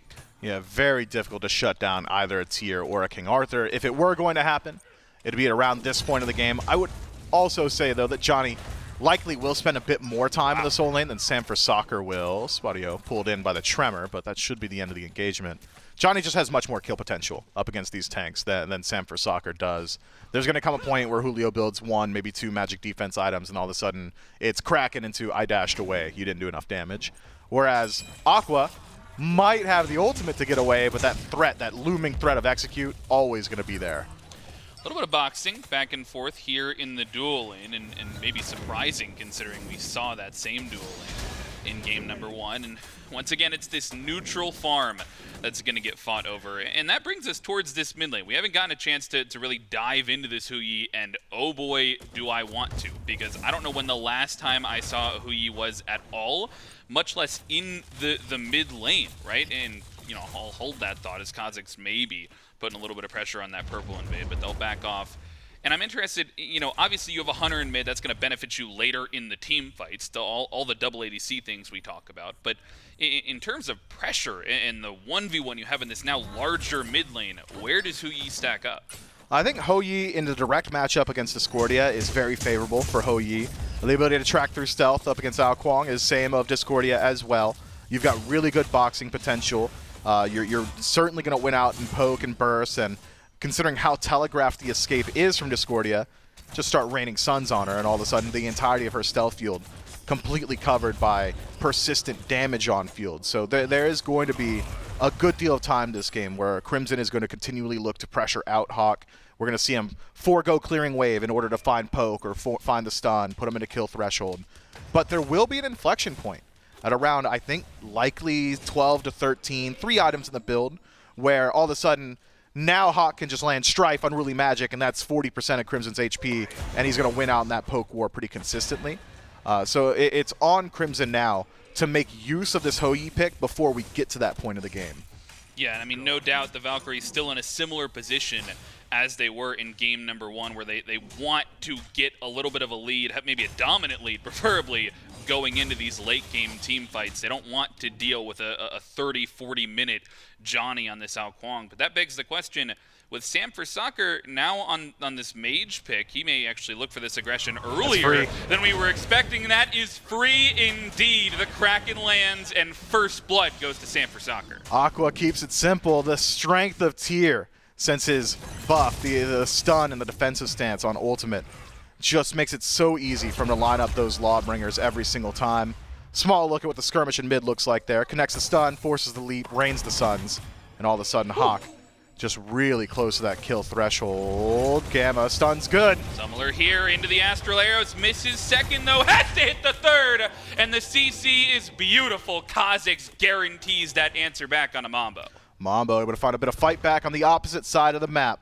Keep your eyes, though, on some of the level disparities that are going to start stacking up soon. Previously, it was Julio benefiting from a level lead the entirety of Game 1. Now it's Aqua, who has been facilitated on this tier. Could be some more early rotations from Aqua. We'd seen him get active a bit earlier in Game 1 than Julio did. So rotations towards Gold Fury and the ability of the Valhalla Valkyries to burn it, now with the additional just space creation of a tier with a lead, could lead to some early objective play.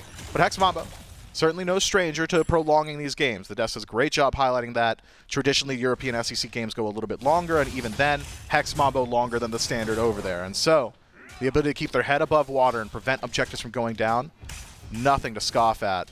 I'll be keeping my eyes on them. It's on the Valhalla Valkyries entirely. The onus is on them to get aggressive. Hex Mambo, entirely happy to lean back and let the game play at its own pace. Yeah, and if you're looking at Hex Mambo to keep their heads above water, that kill in the dual lane is the perfect place to do it, because all of the Valkyries, they ended up losing game number 1, but hold that thought, Julio aggressed on in the right-hand side. That Lawbringer not in range, though, for the stun. So Julio will just be a level down over here on the solo side. It was that dual lane, though. For all the aggression that the Valkyries found, it was primarily Wowy had a small lead. Gamma at one point had a 3-level lead on this Cabrakan and was just running the map, it felt like at times. Sam for Soccer running to Dzoni in the jungle and, you know, having that early kill, that early pressure over towards Gamma. Certainly this early in the game, we're not expecting him to run the map like he did last time, but if they can have that little bit more duo pressure, it's even easier to make it to that late game for the Mambo side. Yeah, Valkyries found a lot of success invading the purple buff previously and would love to do so again. The ability to look towards that Gold Fury cannot be understated. I'm keeping my eyes on builds, though, Froggen. This is a departure from the projected, I think. Johnny Kronos Pendant in first slot. That's a whole lot of CDR. It's some MP5, which he is desperately needing, electing to go away from the eye of the jungle, so sustain on field for him. Rotation from Sam for Soccer, and the Kraken onto Cozyx will slow them down and force him to run the wrong direction. It'll be another pick onto the jungler for the Valkyries. But look at Johnny, if he wants to dive into this dual lane and try and answer back, it'll be full health for the remaining 2 members just to pick for the Valks. Sam maintaining presence around the neutral farm. Doesn't have Kraken. Oh my. Wow, he baited forward too far. No ultimate to confirm, but it's Johnny into the tower, and a simple pickup from there. Does he continue the fight, though? Again, no Kraken for Sam. Sam looks to fight Johnny, and he's confident in this backline. Maybe he shouldn't be. Just turning around and getting that poke off. He'll make it out with his life intact. That was a little bit dangerous, but you can see how Johnny's feeling on his signature pick here. He'll answer back. They'll push up. Wowy makes a mistake stepping up there, but Cozyx now back on the map is causing havoc in the middle lane. We'll just try to poke out once again around this neutral farm. And we're starting to make it towards that point in the game where we saw our first skirmishes last time. You know, we get a couple ganks here and here, 2 for 2 in the kills, but still pretty even game. That 1,000 gold lead doesn't really mean a ton. And last time it was the Valkyries who had dominant position on this beacon. I'll be interested to see if they rotate some of these members earlier on to try and contest this objective. Yeah, I really do like the Valkyries team fight on beacon. Just feels like there is so many large circles that you could just line up on that beacon, the Kraken, the Raining Suns, maybe the walls from Gamma to lock them down. Aqua on rotation, we saw what he was able to accomplish previously with the Lawbringer. I think certainly the potential to do the same here. And so Hex Mambo, in a Game 1 where they were projected to let go of the first beacon, I think here in Game 2, likely similar projections. That said, it is still a significant lead across the board. He Johnny does not get to play the game. Gamma comes around from behind him, and the Kraken is perfect. Sam for Soccer gets a free pick, and that may lead to pressure on this left-hand side as well. Still holding on to that ultimate is Gamma, if they want to find another fight here onto Spudio. But I was thinking that might have opened a window onto the Gold Fury. They just take the pick and walk out. I was of like mind. I really thought that was going to be an immediate rotation to the Fury. Again, the burn potential from the Valhalla Valkyries is immense. Instead, a small win and not an overcommitment. Don't want to risk losing a Fury like they did in the previous game. Hex Mambo able to just walk up and steal it away. There is a bit of that potential here, but the Valkyries, I think, were in such a favorable position that it would have been likely that they pull the Fury. Hex Mambo on reset once more. Dzoni back to the scene of the crime, or scene of his death, I should say. Just trying to make sure the Valkyries aren't looking towards the Fury themselves. I'd seen rumblings of the mages just going tier 2 items and completely leaving them behind. Seems to me that's the case here. Gamma traps in Hawkk, and the damage Yikes. comes through instantly. Hawkk is surrounded and taken down early on in this one. And the Valkyries find another pick in the mid lane, and it could not be better time. This may be the rotation of the gold. Could be. It's not just the pick on Hawkk, it's the TKO on Cozyx. Julio controlled on the right-hand side. It's the Valkyries. Their best look at an objective here.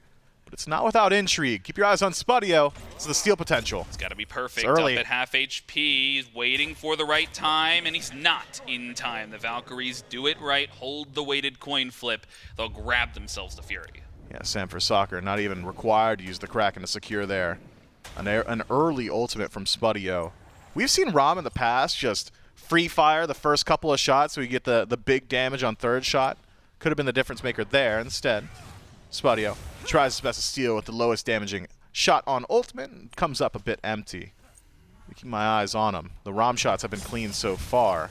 Purple Buff invades where they made their money last time. They continue to do so here. Easy for the Valhalla Valkyries to strip this one away with Spudio, the only one there to defend. Cozyx hovering nearby, but Terra not a whole lot of threat on steal. And the Valhalla Valkyries very happy with the windfall of golden experience that has come their way in the last couple of moments. That said, similarly to Game 1, I feel like you need to see a larger lead from the Valkyries before you're confident in their ability to transition into a mid to late game team fight. Yeah, and the Stygian Beacon, you at least got to put some pressure on it. It's only Crimson here to start this one off, and Hex Mambo have already grabbed halfway on to this domination point. ErupTCrimson and Gamma now are the ones in the control of the objective, and Aquarius is rotated over as well just to make sure the Valkyries feel comfortable, and as such, they will grab this first Stygian Beacon. I'm going to go back towards a point you were making on these tier 2 items, right? You look at Poseidon, he's into that Doom Orb second item, and I was thinking about the junglers. We had the Thanatos in Game 1. Obviously, you're favoring the early pressure. You want to see him get ahead.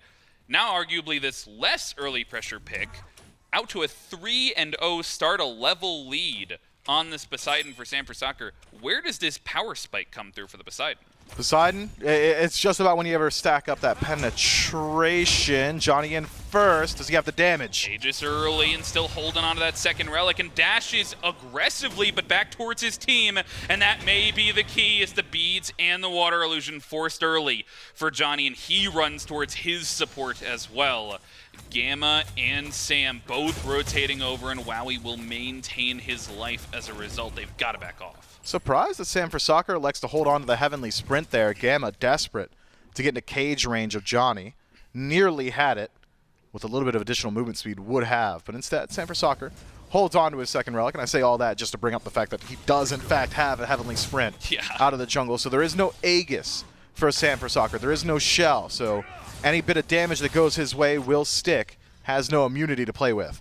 Aquarius may be the target. Here's Dzoni still having that execute in the tank, and it will be on to Aquarius, the first death in a while. Hex Mambo try to even that kill lead back up and will take down the Soul Inner as a result, but that may open up a window. On the left-hand side is Spudio, and Cozyx just off the mark with the Kraken, though. And the follow-up is not there. Maybe if that knockup had come through, could have found the answer back. At least they'll take away the purple. Yeah, strips away the beads for both Cozyx and Spudio, though, so synced up beads timers means that there will be plenty of opportunities to come around that duo lane, as well as the Aegis from Spudio. So Wowy, who has been getting the better end of that lane, has been loving his ability to just box out, will now have a little bit more kill potential himself. Beads fully maintained on the side of the Valhalla Valkyries. There will be no free executes for Dzoni. He's going to have to wait for someone else to burn through those defensive relics, and it's not the greatest composition from Hex Mambo to do that. I mean, you've got Cripple on Golden Apple, you've got a Cripple from Julio, maybe single target CC in the ultimate, but I'm not so sure that Hex Mambo are going to have an easy time burning through all those beads. I don't know if you saw it. Hawkk just Aegis'd while he was trying to back. I don't think they know he did it in stealth, so I'll have to hope that maybe he doesn't get focused here in the next 150 seconds.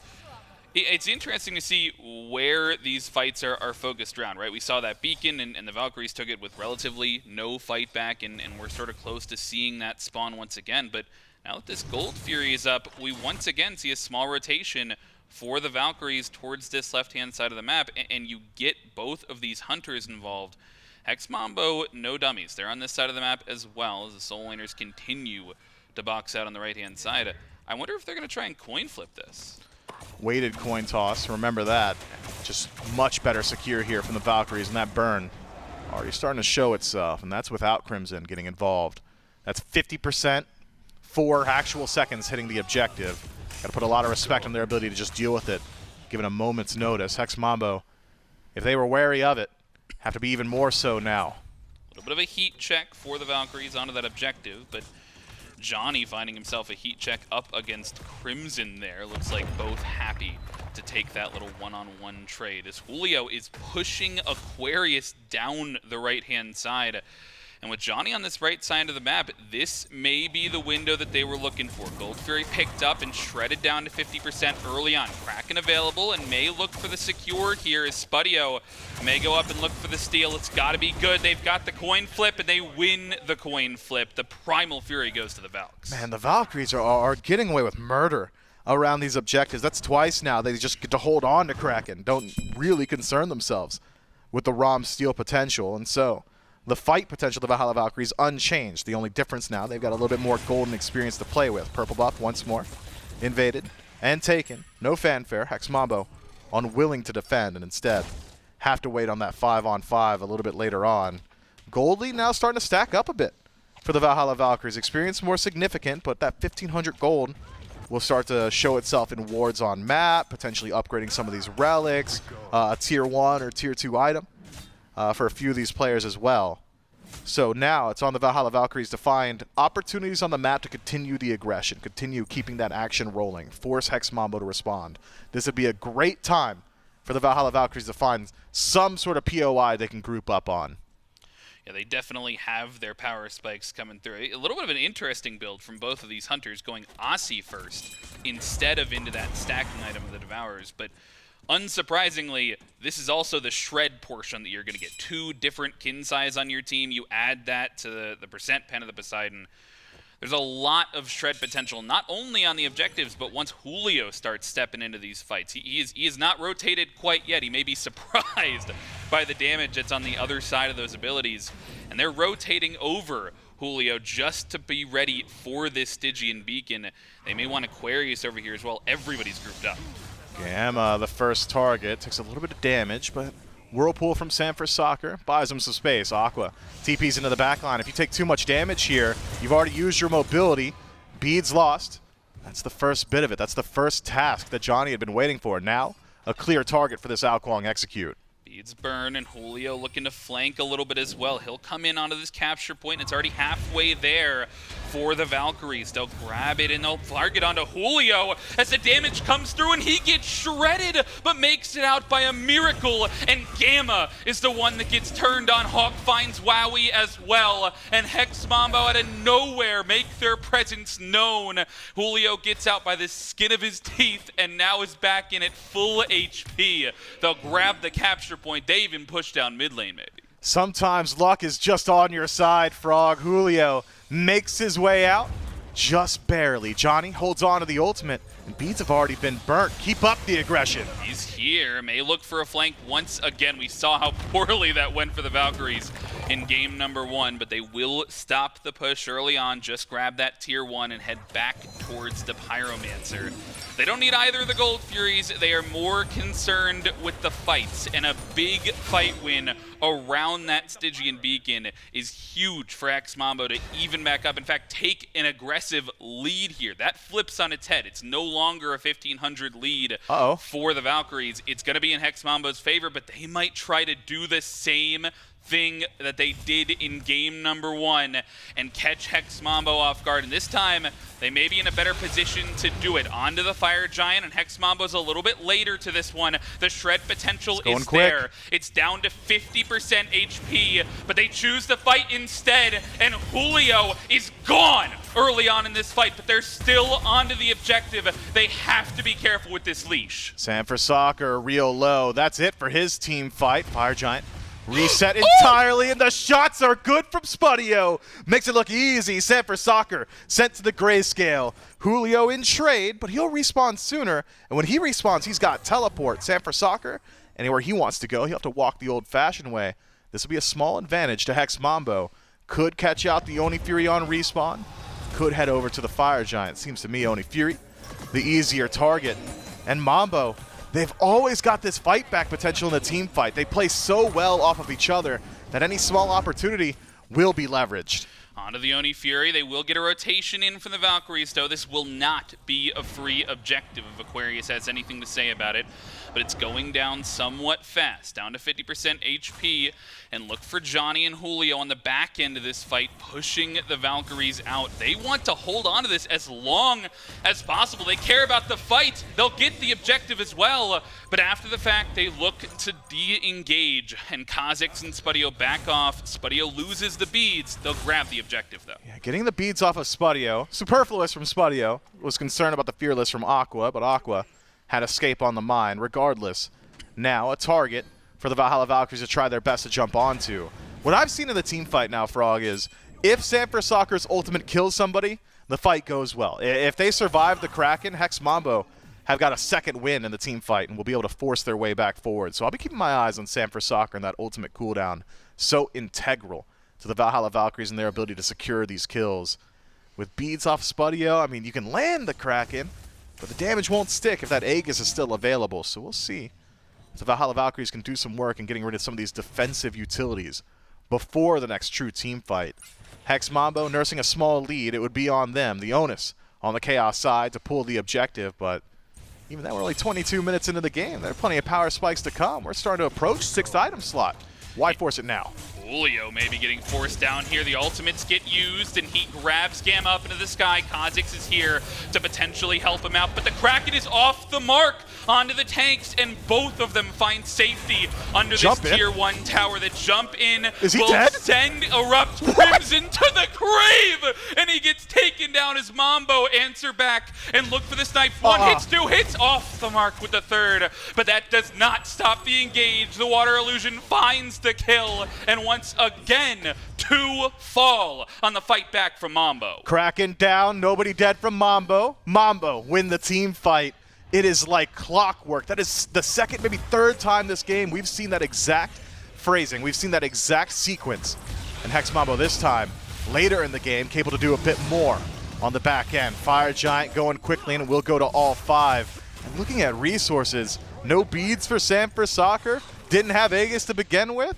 Johnny's got a priority target now that he can start to look at in the team fight. And instead of dealing with these frontliners and these tanks, now Johnny has got a clear path in, a win condition for the entirety of the engagement, and plenty of time to play with. Fire Giant in 10-6, much more valuable than it used to. It's a slower respawn, essentially a revert, but you get an extra minute to play with. Hex Mambo have got plenty of towers to collect gold from as well. The only concern being is that the Valhalla Valkyries do have very good base defense. It's essentially a double hunter composition, but space control from ErupTCrimson, thanks to his ultimate, as well as Wowy, means that Hex Mambo have to be choosy on their initiation, and you're not lacking for a standard mage, which you generally are when you've taken a hunter in towards mid. Sanford Soccer will keep those mini waves out easily. Yeah, he definitely has the tools in the tool belt. But regardless, the fight's now changed, right? Hex Mambo have to stop going for this jungle fight. Well, I mean, unless they catch somebody off guard. Certainly possible, given what we've seen. But the environment changes. These flanks that we've seen Johnny be so successful with around these towers where he gets to come behind you, it is not the same around a Phoenix, right? And it looks like they may try and use the time of this Fire Giant to grab that third Stygian beacon as well, and that may bring into question this new 10.6 objective, the Titans marching down the lane. We'll have to hold our thought on that. I do want to cast a Titan versus Titan fight. Don't get me wrong, like I want that to happen. But for the time being, we'll see the junglers and solo laners split off on the left side, and a mid 3v3, granted different than the mid 3v3 we typically talk about. They're just waiting for these waves to push down. A little bit of poke, but Hex Mambo may group up in mid. Hex Mambo starting to migrate towards the center of the map. Dzoni likely will hover the jungle for the entirety of this push. 1 minute left on the Fire Giant power play in the tier 2. Just now starting to take some damage. 1v1 in the jungle. Aqua finds Dzoni, drops him low. Down to half HP, and that will neuter Johnny's ability to get into the backline as easily. But this tower is still under pressure here from Hex Mambo. They'll step in just a little bit, continue trading those autos back and forth, and that tower does not heal up HP. So eventually, little by little, they are going to make it fall if they want to have success in this push. But it's the full engage there, and the counter engage come through from the tanks. The Kraken is off the mark again, and ErupTCrimson is the target of these astral arrows. He has to put the juke shoes on, and miraculously, all 5 members from the Valkyries live. But you can't say the same for the structure, and you cannot say the same for this middle Phoenix as they continue to push this down. They don't have a minion wave though, and they've got the Panic Bomb. They'll take the bird, and they'll back off with their winnings. Can Hex Mambo make it out alive? Gamma on the chase forward. Has additional movement speed in that first ability. Ultimate though, down for a good long while. Need to play cautiously. If Gamma steps too far forward, could walk into the 4 stack of Hex Mambo. And don't forget about Dzoni on the right-hand side. If the Valhalla Valkyries get a bit spry here, could find themselves in the Kuang at their back. Instead, a reset back to neutral. And finally, Hex Mambo do collect the control point. They will control the Primal Fury as well. A massive win off of what was a lackluster Fire Giant siege. I mean, that is a very long defense from the Valhalla Valkyries. They don't lose any life, but TKO on 5, lose both the structures, Tier 2 and Phoenix on the center of the map. And what did you say? You have an off-the-mark Sam for Soccer ultimate. You try and lock down these tanks, and you continue to try to do the same thing, and it just does not work. I mean, maybe it works if you hit everything and you are able to lock people down. But now, with this Phantom Shell coming through onto Cozyx, they haven't been able to lock one of these tanks down in the last couple of fights. And that's also there they go. The second fight in the row that we see ErupTCrimson take the Discordia ultimate for free. He's jumping in aggressively. They have to find a different way into these fights, and they're going to have to find it soon as the Titans are now marching down the right lane. Usually, from what I've seen, these Titans can either break 1 or 2 towers, but in an even state, especially with a defensive composition like the Valkyries have got, I don't imagine there's a whole lot you get accomplished off of this Titan fight. If Hex Mambo can deal with the enemy Titan before they meet, would just be an incredibly tanky minion to have on your siege. And it will go down quickly. No fight back from the Valkyries. They don't want to keep that resource alive, and instead it's Hex Mambo who take it down while maintaining their own Titan's HP. They're going to siege with it. It's going to have a whole lot of time in these Tier 2 towers. Valhalla Valkyries, they kept them at bay for a while, but for an entire Titan push, I'm not sure. Fire Giant has fallen off, and the minion waves are coming along with the Titan, as Tier 2 is already down to half HP. And look at Dzoni. This flank is so far behind the rest of the members, and Sam may have sniffed it out. The Tier 2 tower falls, and this Titan is still almost full HP as it pushes into the Phoenix here, but Hex Mambo, they think better of it, and even though Aquarius is on the engage, everybody from Mambo backs off. They'll let the Titan fall, and they'll back off towards the FG. Yeah, I think just trying to control the positioning. The Valhalla Valkyries, heat check them. Are you all 5 in the Phoenix? Yes, so we don't need to be worried about our positioning in the jungle. Let's go ahead and just pull the Fire Giant. Hex Mambo playing intelligently around their push. Fire Giant's going to burn quickly here, and it's Gamma and Aqua in already. Got the positioning here, and Julio's in the front. He'll get trapped in with that tectonic shift, but will get jumped out with the Phantom Shell as well, and burning a couple of ultimates on both sides. Sam for Soccer gets chunked by the Astral Arrows, and watch Dzoni in the back. He'll take Sam's life, and he may look for more as the rest of the team is in onto the members here of the Valkyries, falling low, and Johnny finds a double. Gamma is next on the chopping block, and Julio finds a fourth. It's only Aquarius left alive, and we can't say that for much longer. 2 different double kills for the Valhalla, or for the Hex Mambo rather, and they'll push down and take game number 2. Hex Mambo, so convincing in their team fight, absolutely tear apart the Valhalla Valkyries. 1 resource gone, beads off a save for soccer, and Johnny says, I'll be headed up to the air, and I'll deliver my death unto whoever I make contact with. This Kuang, this jungler, this team in Hex Mambo, just so clean and concise in their play. Objective play. They come with a clear identity as well. This is 2 drafts in a row where the strategy is written on the wall. Let's get to the 5-on-5 team fight. Let's prolong the game. Let's make sure neutral objectives aren't going down. And they execute on it so well both times. A team that you have to keep your eyes on all week. Oh, no doubt about it. And I'm not sure that this other team, Valkyries, is any slouch either, right? We got to keep our eyes on them for their run through the losers bracket as well, potentially. But yeah, it's one idea that they kept going back to, and they just could not find success with. But as much as we can say that, I also can say I never want to see Johnny on Cali. I never want to see Johnny on Kuang. But I don't know if they're ever prepared. I don't know if you can ban out Johnny. He just has enough picks that he can carry on. Yeah, Johnny's certainly a player that everyone's going to have to do their homework on, especially after a convincing performance like this. Does it need to be a Kali ban? Yes. Does it need to be an Kuang ban? Yes. But what about his Thor? What about his Loki? What about his Mercury? A very difficult player to lock down. I think it's going to come down to a little bit more so strategy and play on field of mitigating Johnny. Maybe it's invades, maybe it's pressuring him in the jungle or forcing objective fights elsewhere, as opposed to just P's and B's. Because as you said, his God pool, it runs far and it runs deep. Yeah, he is going to continue to be tested this weekend, no doubt. Hex Mambo, take it in 2. We'll throw it back to the desk to wrap it up. Yeah, that's right. Hex Mambo with a 2-0 sweep here in our second set of the day. Find themselves a nice little victory early on in this tournament. And pretty much in similar fashion to game number 1, though this one maybe goes a little bit longer. But again, it's just a couple of team fights late game, getting to this real depths of these styles of games. I mean, that's exactly where Hex Mambo loved to play. That's what they were doing all of last year. And it seems they're holding up at least that same style of play here in year 10. I mean, it did the exact same thing as the set 1 today. I mean, first game, almost a blowout with Hex Mambo just winning hand over fist.